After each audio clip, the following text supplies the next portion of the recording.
A lot of people know that early Mormons practiced polygamy or plural marriage, but they may not know much about it. They may be afraid to ask questions. So let's start with an overview. When did plural marriage start in the church, and how long did it last? Plural marriage started with Joseph Smith and lasted for about 50 years until the end of the 19th century. And how many people roughly were involved? It varied quite a bit over time. In the early period when Joseph was introducing polygamy, by the time he died, it was a very small group, maybe 100 people that were involved with plural marriage.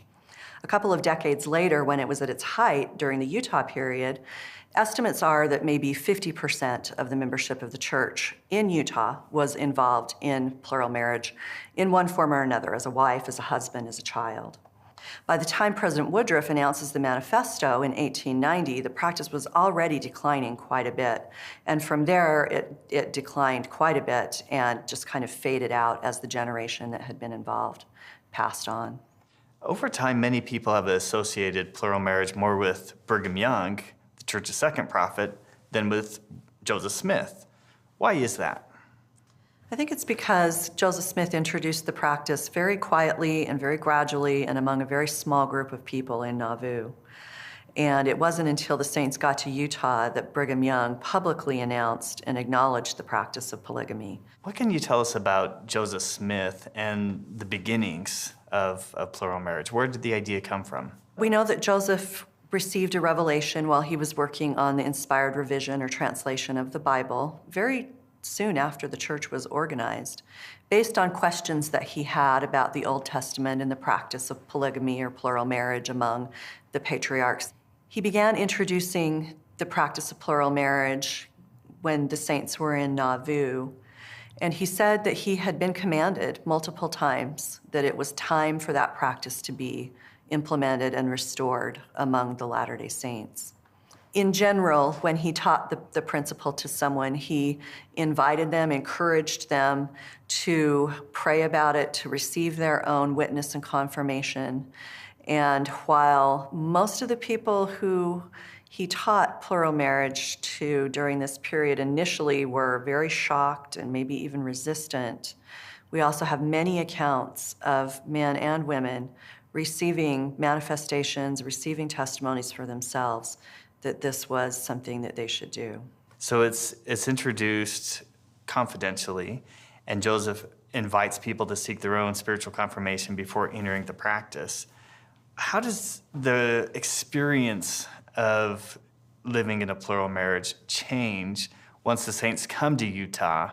The biggest change is probably with the growth of numbers of people that are involved in plural marriage and with the openness with which it is lived.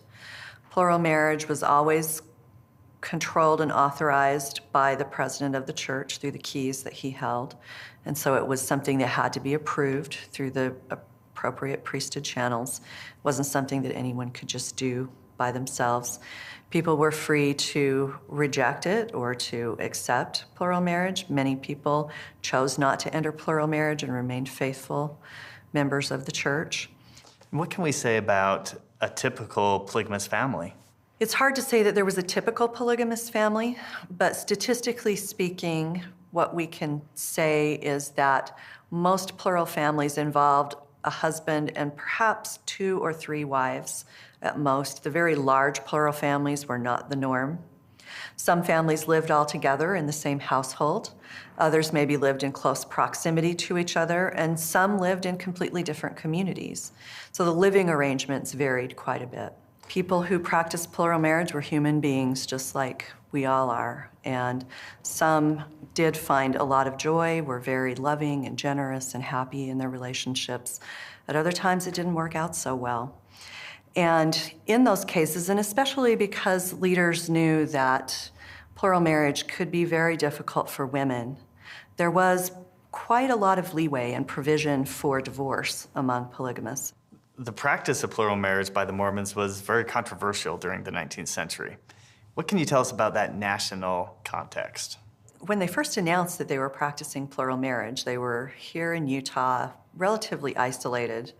And so it took a while for the controversy to build. And at first, there weren't even any laws against polygamy or plural marriage. But over the following decades, the national government passed a series of increasingly strident or punitive laws against plural marriage and began enforcing them aggressively.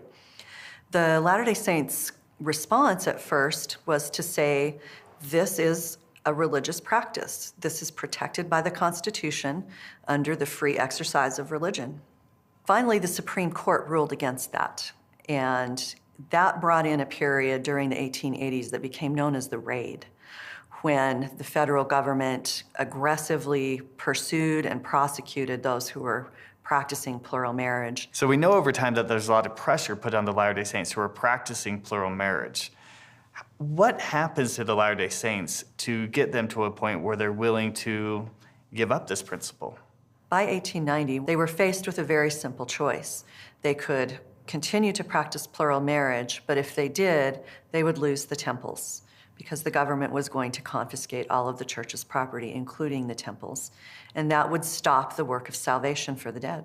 How does President Woodruff go about resolving what he should do? It was something that he prayed and considered and counseled with the other brethren about for quite some time.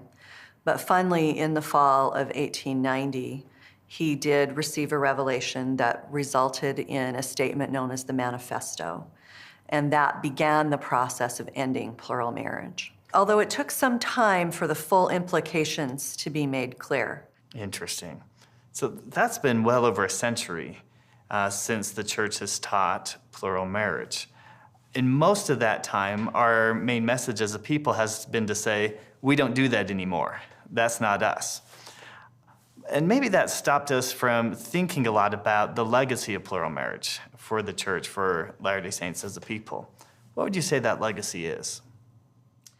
Well, I think first and foremost, it's a legacy of sacrifice for families and commitment to covenants. It was something that forged the Latter-day Saints into a cohesive and close-knit community. And it was something that produced a large generation of faithful Latter-day Saints who have continued to bless the church themselves and their descendants for generations.